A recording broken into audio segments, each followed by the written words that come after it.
ಕುಮಟಾ ತಾಲೂಕಿನ ಮಾಸೂರಿನ ಜನತಾ ಪ್ಲಾಟ್ನ ಅಂಗನವಾಡಿ ಮತ್ತು ಸರ್ಕಾರಿ ಕಿರಿಯ ಪ್ರಾಥಮಿಕ ಶಾಲೆಯ ಆವರಣದಲ್ಲಿ ಬೆಳೆದಿದ್ದ ಗಿಡಗಂಟಿಗಳನ್ನು ಜನಸಾಮಾನ್ಯರ ಸಮಾಜ ಕಲ್ಯಾಣ ಕೇಂದ್ರದ ಸದಸ್ಯರು ಸ್ವಚ್ಛಗೊಳಿಸುವ ಮೂಲಕ ಶೈಕ್ಷಣಿಕ ಪ್ರೇಮ ಮೆರೆದರು.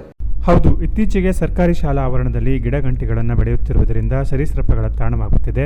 ಇದರಿಂದ ಶಾಲೆಯಲ್ಲಿ ಕಲಿಯುತ್ತಿರುವ ಮಕ್ಕಳಿಗೆ ತೊಂದರೆಯಾಗುವ ಸಾಧ್ಯತೆ ಅಧಿಕವಾಗಿದೆ. ಕೆಲ ದಿನಗಳ ಹಿಂದಷ್ಟೇ ಮುಂಡಗೋಡ್ನ ಅಂಗನವಾಡಿಯೊಂದರಲ್ಲಿ ಪುಟ್ಟ ಬಾಲಕಿಗೆ ಹಾವು ಕಡಿದು ಸಾವನ್ನಪ್ಪಿದ ಘಟನೆಯಿಂದ ಪಾಲಕರಲ್ಲಿ ಮಕ್ಕಳ ಸುರಕ್ಷತೆಯ ಬಗ್ಗೆ ಭಯ ಕಾಡುವಂತಾಗಿದೆ. ಹಾಗಾಗಿ ಕುಮಟಾದ ಮಾಸೂರಿನ ಜನತಾ ಪ್ಲಾಟ್ನ ಅಂಗನವಾಡಿ ಮತ್ತು ಸರ್ಕಾರಿ ಕಿರಿಯ ಪ್ರಾಥಮಿಕ ಶಾಲೆಯ ಆವರಣದಲ್ಲಿ ಗಿಡಗಂಟಿಗಳು ಬೆಳೆದಿದ್ದರು. ಈ ಬಗ್ಗೆ ಅಲ್ಲಿನ ಶಿಕ್ಷಕರು ನಿರ್ಲಕ್ಷ್ಯ ಧೋರಣೆಯನ್ನು ಅನುಸರಿಸಿದ್ರು.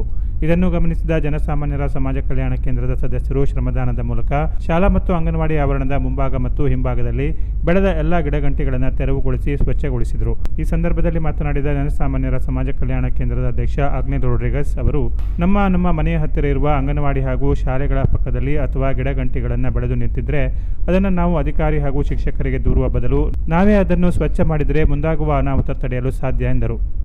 ಇದು ಜನತಾ ಪ್ಲಾಟ್ ಮಾಸೂರು ಕ್ರಾಸು, ಇದು ಕಿರಿಯ ಪ್ರಾಥಮಿಕ ಶಾಲೆ. ಇಲ್ಲಿ ಏನಾಗಿತ್ತು ಕೇಳಿದ್ರೆ ಎಲ್ಲ ಕರಡಗಳೆಲ್ಲ ರಾಶಿಯಾಗಿ ಹೋಗಿತ್ತು. ಅವರು SDMC ಅವ್ರಿಗೆ ಹೇಳಿದ್ದು ಮತ್ತೆ ಕ್ಲೀನ್ ಮಾಡ್ತೀವಿ, ರಾತ್ರಿ ಮತ್ತೆ ಬೆಳೆದಿತ್ತು.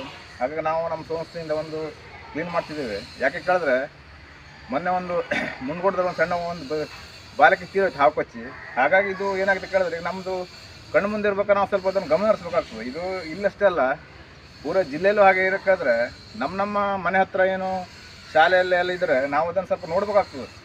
ಯಾಕಂದ್ರೆ ಎಲ್ಲರೂ ಅಧಿಕಾರಿಗಳು ಮಾಡ್ತರು, ಇಲ್ಲ ಬಾಯವರು ಇದು ಮಾಡಿಸ್ತರು. ಅದನ್ನು ನಾವು ಮನಸ್ಸಿಗೆ ಇಟ್ಕೊಳ್ಬಾರ್ದು. ಯಾಕಂದ್ರೆ ನಮ್ಮದು ಏನೋ ಒಂದು ಕಣ್ಣು ಮುಂದೆ ಅದನ್ನು ನಾವು ಮಾಡಿಸ್ಬೇಕು. ಹಾಗಾಗಿ ನಾವು ಇವತ್ತು ಅದನ್ನೆಲ್ಲ ಮಾಡಿಸ್ತಾ ಇದ್ದೇವೆ. ಇದು ನಾನು ಪ್ರತಿಯೊಬ್ಬರು ಹೇಳ್ತಾ ಇದ್ದೇನೆ, ನೀವು ನಿಮ್ಮ ಹತ್ತಿರ ಮನೆಯಲ್ಲಿ ಎಲ್ಲಿ ಶಾಲೆ ಇದೆ ಅಲ್ಲಿ ಸ್ವಲ್ಪ ಮಾಡಿಸಿ. ಕಿರಿಯ ಪ್ರಾಥಮಿಕ ಶಾಲೆಯ ಹಿರಿಯ ಶಿಕ್ಷಕಿ ಮಾಲತಿ ನಾಯ್ಕ್ ಹಾಗೂ ಅಂಗನವಾಡಿಯ ಶಿಕ್ಷಕಿ ಸುರೇಖಾ ನಾಯ್ಕರು ಶ್ರಮದಾನ ಮಾಡಿದ ಕೇಂದ್ರದವರಿಗೆ ಕೃತಜ್ಞತೆ ಸಲ್ಲಿಸಿದರು. ಕಿರಿಯ ಪ್ರಾಥಮಿಕ ಶಾಲೆ ಪ್ಲಾಟ್ ಮನೆ ಇಲ್ಲಿ ನಮಗೆ ಇವತ್ತು ಜನಸಾಮಾನ್ಯ ಕಲ್ಯಾಣ ಕೇಂದ್ರದವರು ಬಂದುಕೊಂಡು ನಮ್ಮ ಶಾಲೆಯಲ್ಲಿ ಗಿಡಗಂಟಿ ಬೆಳ್ಕೊಂಡಿತ್ತು. ನಾವು SDMC ಅವರಿಂದ ಅದನ್ನು ಕ್ಲೀನ್ ಮಾಡ್ಕೊಂಡಿದ್ವಿ ಮಳೆಗಾಲದಲ್ಲಿ. ಆದರೆ ಈಗ ಮತ್ತು ತುಂಬ ಬೆಳ್ಕೊಂಡು ಮಕ್ಕಳಿಗೆ ಹೋಗಲಿಕ್ಕೆ ಹಾವು ಬರ್ತದೆ ಅಂತ ಹೇಳ್ಕೊಂಡು ಮಕ್ಕಳು ಹೋಗ್ಲಿಕ್ಕೂ ಹೆದರ್ತಿದ್ರು. ಅದಕ್ಕೆ ಅವ್ರು ಬಂದು ಕ್ಲೀನ್ ಮಾಡಿಕೊಡ್ರಿ ಅಂತ ಅವ್ರ ಹತ್ರ ರಿಕ್ವೆಸ್ಟ್ ಮಾಡಿಕೊಂಡಾಗ ಅವರು ನಿನ್ನೆ ಹೇಳಿದ್ದೆ ಇವತ್ತೇ ಬಂದು ಕ್ಲೀನ್ ಮಾಡಿಕೊಡ್ತಾ ಇದ್ದಾರೆ. ಅವರಿಗೆ ನಮ್ಮ ಶಾಲೆಯ ಪರವಾಗಿ ಧನ್ಯವಾದವನ್ನು ಅರ್ಪಿಸಲಿಕ್ಕೆ ನಾನು ಬಯಸ್ತಾ ಇದ್ದೇನೆ. ಈ ಶ್ರಮದಾನದಲ್ಲಿ ಆಗ್ನೇಲ್ ರೋಡ್ರಿಗಸ್, ಸುಧಾಕರ್ ನೌಕರಿ, ತ್ಯಾಗರಾಜ್ ಹಾಗೂ ಏಕನಾಥ್ ನಾಯ್ಕ ಇತರರು ಇದ್ದರು.